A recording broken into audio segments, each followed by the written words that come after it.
The auction yard smelled of damp hay and diesel, a gritty haze hanging over the pens where livestock shuffled restlessly. The late afternoon sun slanted through the wooden slats of the barn, casting long shadows across the dirt floor. A crowd of farmers, traders, and curious locals leaned against rusted metal fences, their boots scuffing the ground as they waited for the final lots. The auctioneer, a wiry man with a sweat-stained hat, climbed onto the wooden platform, his shoulders slumped from a long day. He adjusted the microphone, its feedback screeching briefly before he waved a hand toward the next lot. The gate creaked open, and what limped out wasn't a cow or a pig but a dog, a scruffy, broken thing that barely resembled a pet. His fur was patchy, clumps missing like a moth-eaten rug. One ear hung torn, and his left front leg dragged with a limp. His eyes, dull as tarnished coins, scanned the crowd without hope. A murmur rippled through the onlookers. Some shifted uncomfortably. Others smirked. The auctioneer cleared his throat, his voice flat. Next up, one old hound, no breed papers, no history, starting at $5. The words landed like pebbles in a pond, stirring brief ripples before sinking. Laughter erupted from a knot of teenage boys near the fence, their faces flushed with the confidence of youth. "Looks like he lost a fight with a lawnmower," one shouted, elbowing his friend. Another, bolder, called out, "I'll pay $10 if you put him out of his misery." The crowd chuckled, a low, uneasy sound, but no hands rose. The auctioneer's eyes swept the faces. Sunburned farmers, bored wives, a few kids weaving through the legs of adults. $5. Anyone? Silence stretched, heavy and final. In the back, barely visible over the rail, a small figure stirred. A red hoodie frayed at the cuffs, bobbed as a boy pushed forward. He was 9, maybe 10, with dirt-smudged cheeks and boots too big for his feet. In his fist, he clutched a crumpled $5 bill, the edges worn soft from nervous handling. "I'll take him," he said, his voice clear but soft, cutting through the quiet like a bell. Heads turned, eyes widened. The auctioneer leaned forward, squinting. "You sure, son?" His tone softened, almost kind, as if he sensed something the others didn't. The boy nodded, his jaw set. "He's the one." The crowd's disbelief was palpable. A few adults shook their heads, muttering about wasted money. "Poor kid," a woman whispered to her husband. "That dog's half dead." The teenage boys snickered again, but the boy didn't flinch.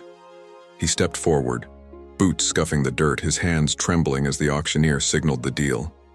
The dog stood still as the handler clipped a worn leash to his collar. His head hung low, his bad leg trembling under his weight. The crowd parted. As the boy approached, their whispers trailing him like a shadow.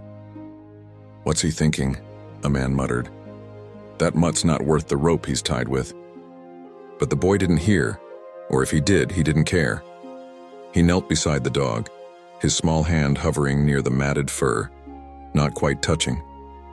The dog's eyes flicked up, meeting his for a fleeting moment before dropping again. The auctioneer banged his gavel, a dull thud that sealed the transaction. "Sold for $5, he said almost to himself. The boy took the leash, his fingers wrapping tightly around the frayed cord. The dog limped after him, each step a quiet struggle as they moved toward the exit. Outside, the air was cooler, the sun dipping below the horizon, painting the sky in streaks of orange and gray. The boy, whose name was Eli, walked slowly, matching the dog's uneven pace. The crowd's murmurs faded behind them, replaced by the crunch of gravel underfoot and the distant lowing of cattle. Eli glanced down at the dog, who kept his head low, his torn ear twitching at the sound of a passing truck. "You're okay now," Eli whispered, more to himself than the dog. He didn't know why he'd raised his hand. He didn't know why. This dog, of all the animals paraded through the auction, had caught his eye. Maybe it was the way the dog stood alone, ignored by everyone else. Maybe it was the way his eyes, dull as they were, seemed to hold a story no one else cared to read. Eli's dad had given him the $5 that morning, expecting him to buy a soda or a trinket from the vendors outside the auction. Instead, Eli had spent it on a dog no one wanted. He could already imagine his dad's frown, the questions that would come when they got home. But as he walked, the leash loose in his hand, Eli felt something settle in his chest. A certainty, small but steady, that he'd done the right thing. The dog didn't look up, didn't wag his tail, but he followed step by painful step. And for now, that was enough. The town of Willow Creek stretched out beyond the auction yard, a patchwork of farms and faded storefronts nestled between rolling hills. Eli lived on the edge of it, on a small farm with a sagging barn and a house that creaked in the wind. He'd never had a dog before, not one of his own. His dad said animals were work, not pets, and the farm's old cat barely counted. But this dog, this broken, nameless creature, was different. Eli didn't know how, not yet, but he felt it. As they passed the last of the auction pens, a woman watching from her car shook her head. "That poor boy," she said to no one. "What a mess of a dog." Eli didn't hear her. He was too busy watching the dog's uneven steps, wondering what it would take to make him run again. The walk home was long, the road winding through fields dotted with grazing cows. Eli's boots kicked up dust, and the dog's limp grew more pronounced as the minutes passed. He didn't pull on the leash or shy away, though. He just followed, as if he had nowhere else to go. Eli's mind raced with questions. What had happened to this dog? Why was he here, alone at the end of an auction no one cared about? He didn't have answers, but he had time. He had $5 worth of hope, and that, he decided, was a start. The dog's shadow stretched long beside his own, merging with the fading light. Somewhere deep inside the dog, beneath the pain and the scars, a flicker of something stirred, a memory of another boy, another time, when he hadn't been forgotten. The dog, who once had a name, hadn't always been a shadow on an auction floor. His name was Benny, given by a boy who loved him fiercely, a boy whose laughter used to fill a small house on the edge of a different town. 3 years ago, Benny's world was warm and bright.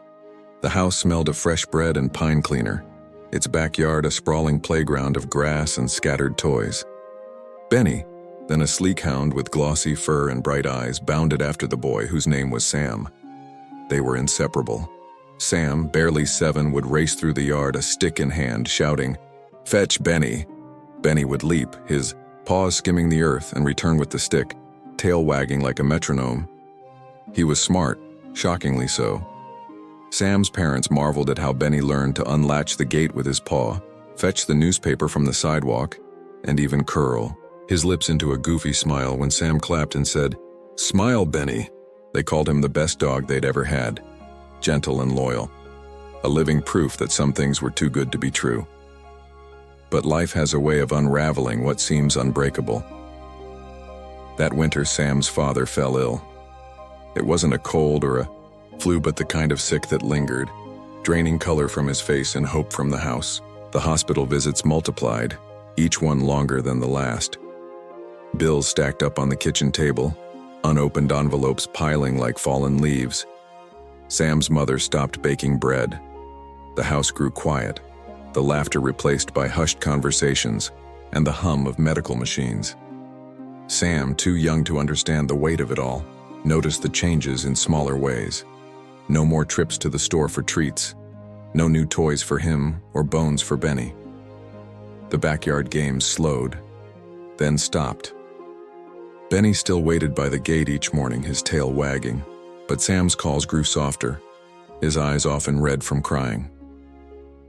One evening, Sam's mother sat at the table, her face streaked with tears as she packed boxes. The house was being sold. They were moving. Not to another house with a yard for Benny to run in, but to a cramped apartment in the city, a place with thin walls and a strict no-pets policy. Sam didn't understand leases or landlords. He only knew that Benny couldn't come.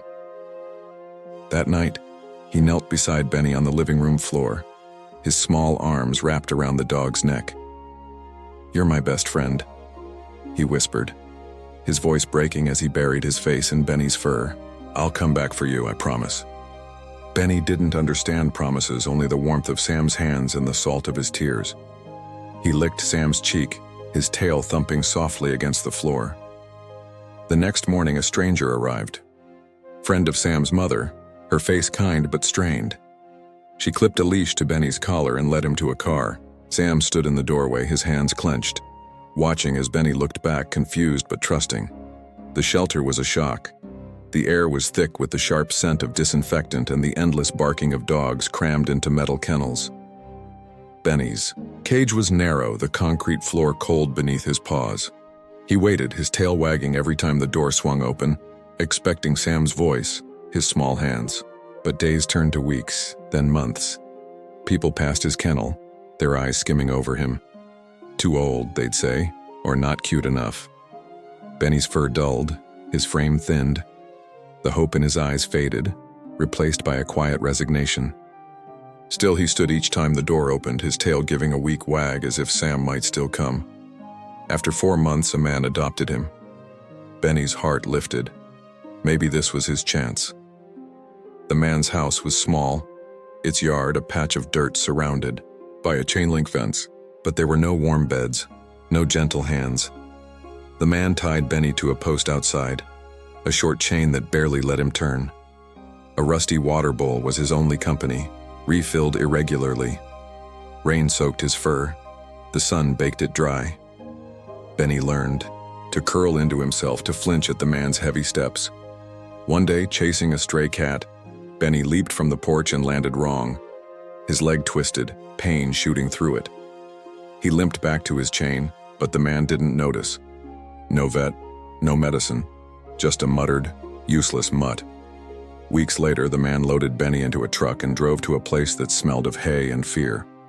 The auction. Benny was dropped off like a broken chair, assigned a number, and shoved into a pen with pigs and goats. The other animals jostled him, their hooves sharp against his bad leg. He stood in a corner, head low, the noise of the auction drowning out the memory of Sam's voice. Days passed, each lot sold, each animal led away. Benny was last, the forgotten one, limping onto the auction floor as the crowd's laughter cut deeper than any chain. He didn't understand bids or dollars, only that no one stopped, no one cared. His eyes scanned the faces, searching for something familiar, but found nothing. Then, a voice. Small, clear, different. "I'll take him." Benny's torn ear twitched. He lifted his head just slightly and saw a boy in a red hoodie, his hand raised, a crumpled bill in his fist. The boy's eyes weren't like the others. They didn't slide past him or narrow in pity. They saw him. Benny didn't move as the leash was clipped on, didn't wag his tail. His body ached, his leg throbbed, and trust was a memory buried deep. But as the boy took the leash, leading him gently from the pen, something stirred in Benny's chest. A flicker, faint as a dying ember, of warmth. Not Sam, but a boy. Not a promise, but a chance. The auction yard faded behind them, the jeers and murmurs swallowed by the crunch of gravel. Benny limped beside the boy, each step a quiet battle. He didn't know where they were going, didn't understand the $5 or the auctioneer's gavel. But the boy's hand on the leash was steady, not pulling, not harsh. Benny's eyes stayed on the ground, but his torn ear flicked toward the boy's soft voice. "You're okay now," the boy said. Benny didn't believe it, not yet. But he followed, because it was all he could do. Eli's farm lay at the edge of Willow Creek, a patchwork of fields and fences under a wide gray sky. The barn, its red paint peeling, stood behind the house, a sagging structure filled with the musty scent of hay and old wood. Eli led the dog, there the leash loose in his hand, careful not to tug. The dog, still nameless to Eli, limped behind, his head low, his bad leg dragging with each step. The late afternoon light filtered through the barn's cracked windows, casting faint beams across the dirt floor. Eli's dad stood on the porch, arms crossed, his brow furrowed as they approached. "What's this?" he asked, his voice sharp but not unkind.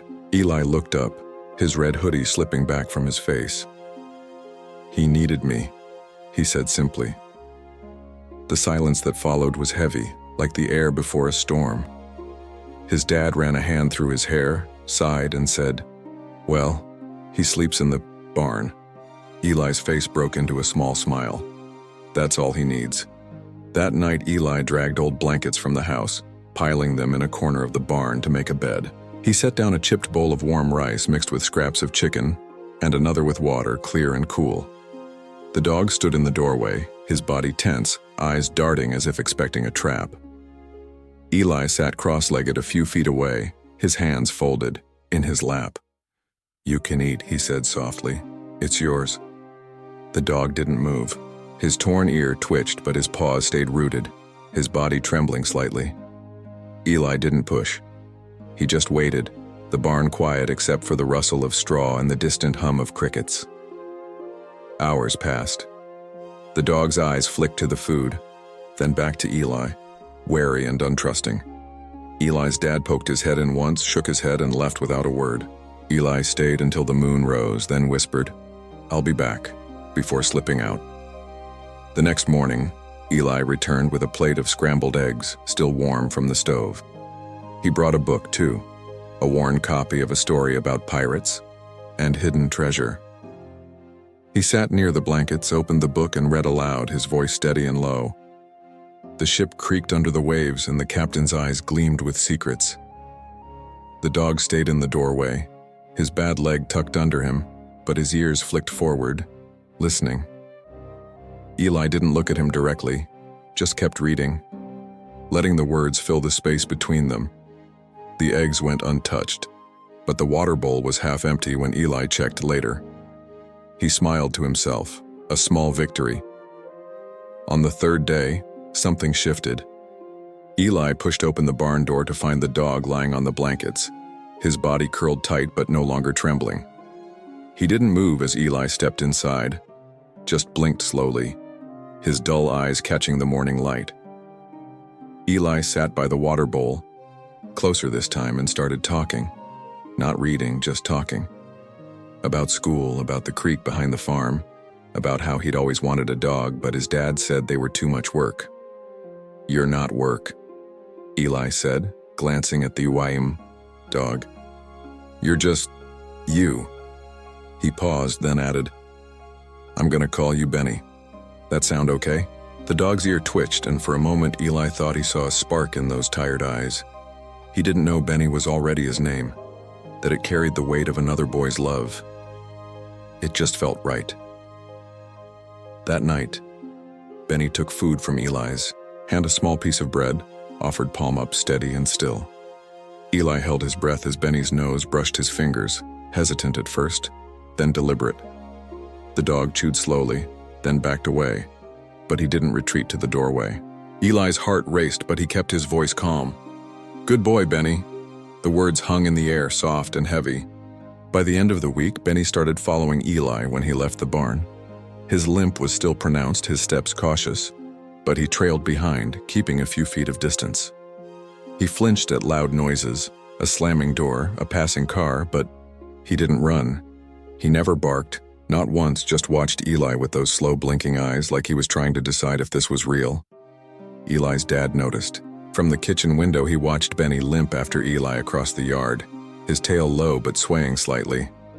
He said nothing, but the next morning a bowl of leftover stew appeared near the barn door, the meat still warm. Eli grinned when he saw it, knowing his dad's silence was louder than words. The farm felt different now, as if Benny's presence had shifted something in the air. The old cat, who usually hissed at strangers, watched Benny from the porch but didn't swipe. The chickens clucked but didn't scatter when Benny passed their coop. Even the wind seemed gentler, carrying the scent of spring grass and possibility.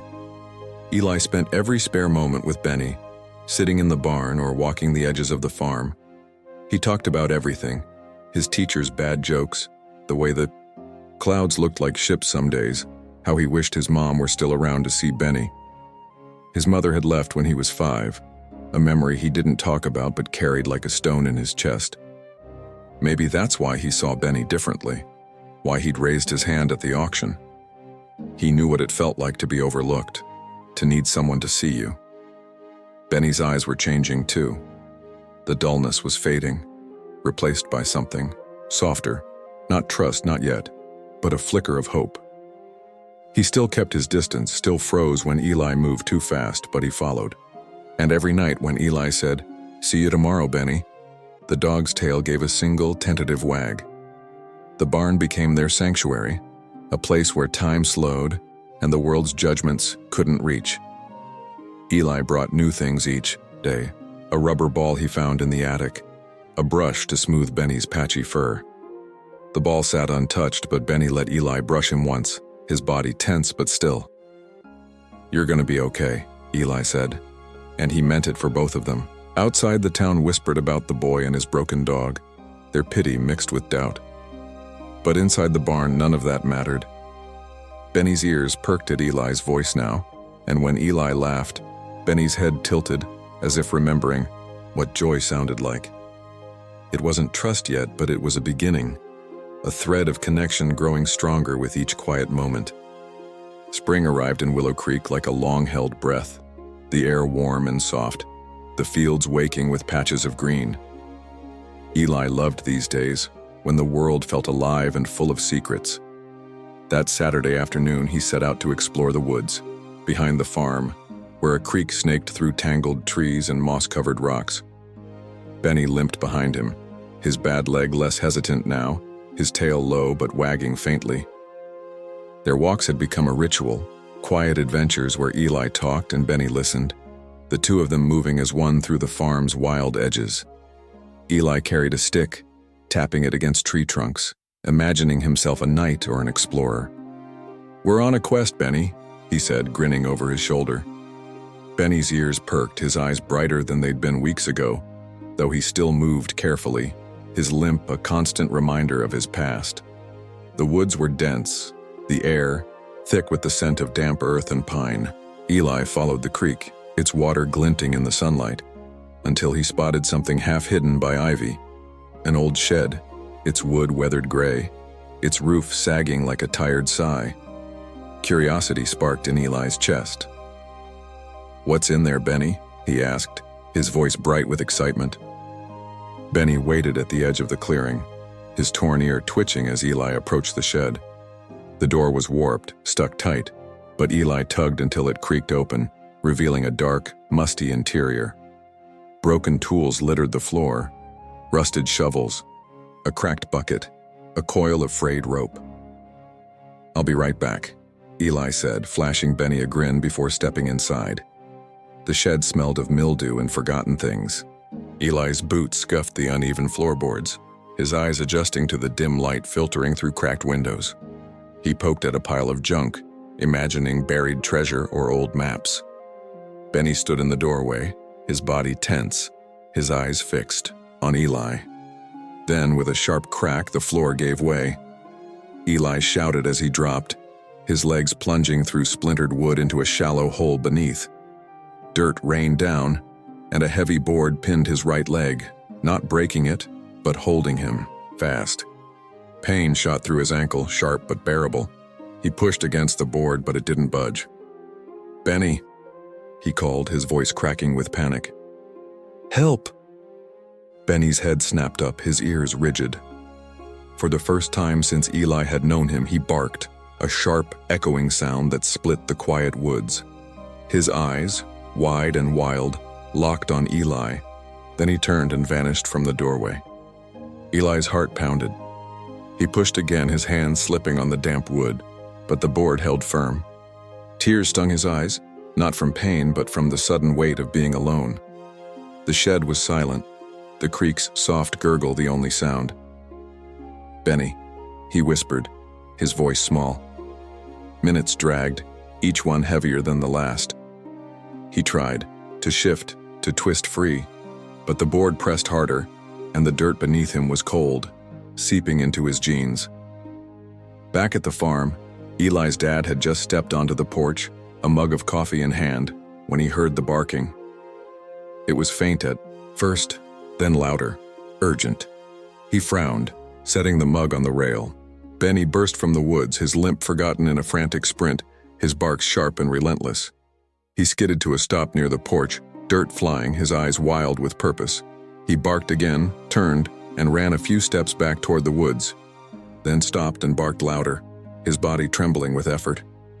Eli's dad froze, his hand still on the mug. "Something's wrong," he muttered. He grabbed his coat from the hook by the door and followed, his boots pounding the earth as Benny led the way, barking all the while. The woods swallowed them, the path uneven underfoot. Benny limped furiously, his bad leg dragging but not slowing. Him. He kept looking back, ensuring Eli's dad was following, his barks a steady guide through the trees. The creek came into view, then the shed, its door ajar. Eli's voice, faint and scared, reached them. "Dad!" Eli's dad sprinted the last few yards, his heart racing as he pushed into the shed. He saw Eli half buried in the hole, his face pale, his hands gripping the board. "I'm here, son," he said, his voice steady despite the fear in his chest. He knelt, shoving the board aside with a grunt, and pulled Eli free, checking him for injuries. Eli's ankle was bruised but not broken, his hands scraped but whole. He clung to his dad, his breath shaky. Benny stood outside the shed, his barking silenced now, his tail wagging faintly as he watched them. Dirt clung to his nose, his fur matted from the run. Eli's dad helped Eli stand, supporting him as they stepped into the sunlight. Eli broke free and knelt beside Benny, wrapping his arms around the dog's neck. "You found help," he whispered, his face buried in Benny's fur. "You saved me." Benny's tail thumped, his body leaning slightly into Eli's embrace. Eli's dad watched, his throat tight. He doubted the dog, doubted Eli's choice, but now he saw it. Benny wasn't just a broken thing. He was a protector, a partner. They walked back slowly, Eli limping slightly, Benny close at his side. The woods were quiet again, the creek's murmur soft and steady. Eli's dad carried the weight of what could have been, his mind replaying the moment he'd heard Benny's barks. At the house, he sat Eli on the porch checking his ankle again, while Benny lay nearby, his eyes never leaving Eli. "You're okay," Eli's dad said, more to himself than to Eli. He looked at Benny, then back at his son. "You were right about him." Eli smiled, his hand resting on Benny's head. The dog's torn ear twitched, and for the first time, his eyes held something close to peace. The news spread like wildfire through Willow Creek, a town where gossip traveled faster than the wind. By Monday morning, everyone knew about the boy and the dog. It started with a post on the local community board, a photo Eli's dad took on. His phone, Eli and Benny both streaked with dirt standing on the porch after the rescue. Eli's arm was around Benny's neck, his smile tired but real. Benny's eyes, no longer dull, looked straight at the camera.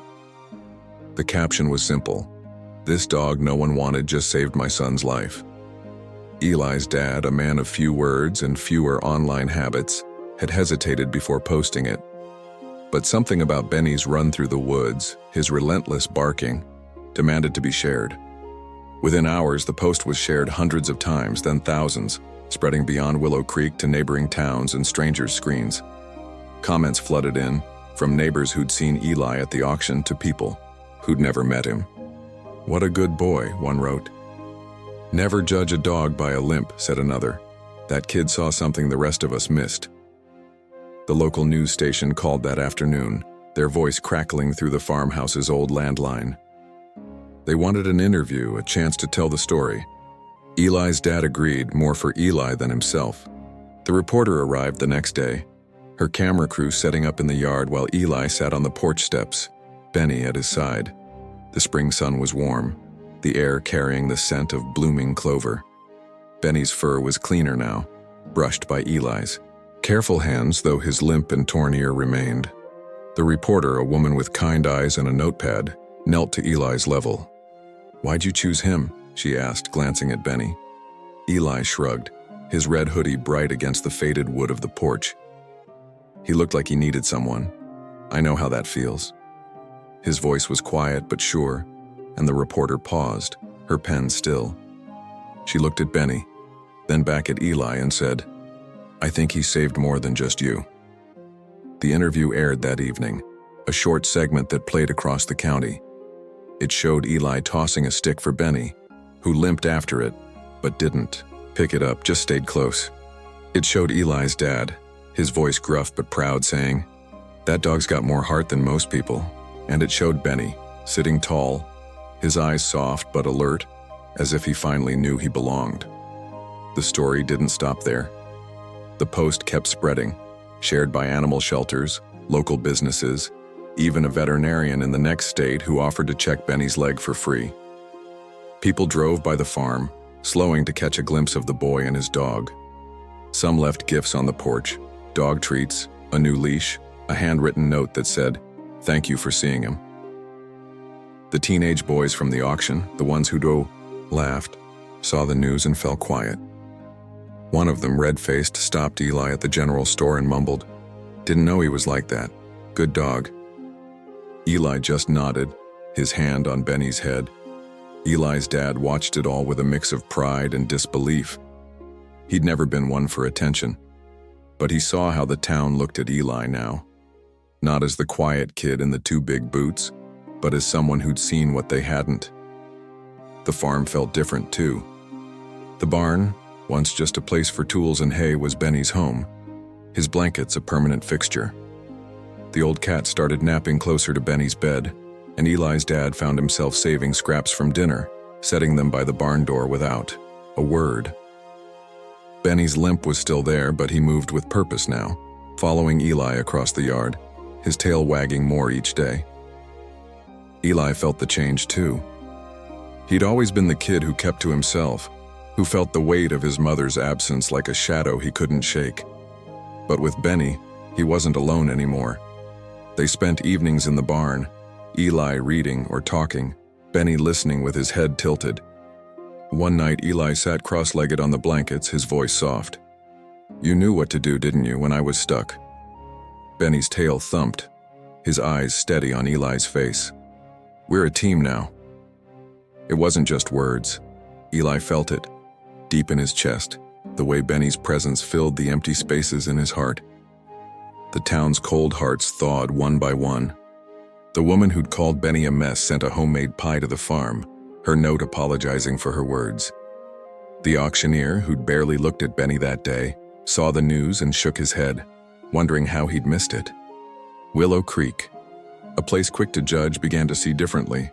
Not just Benny, but Eli too. They saw a boy who'd spent his only $5 on a chance, and a dog who'd run through pain to save him. The story wasn't just about a rescue. It was about second chances, about seeing what others overlooked. Eli didn't care about the attention. He cared about Benny's soft snores in the barn, the way his torn ear flicked when Eli laughed. He cared about their walks by the creek, slower now to avoid old sheds, but still theirs. Benny's eyes weren't dull anymore. They held light, trust, a mirror of Eli's own hope. The reporter's words stayed with Eli. "He saved more than just you." He thought about that, late at night, when the farm was quiet and Benny slept, nearby. They'd saved each other, hadn't they? Eli, who needed someone to see him, and Benny, who needed someone to believe in him. Together, they'd changed everything, not just for themselves, but for a town that learned to look twice.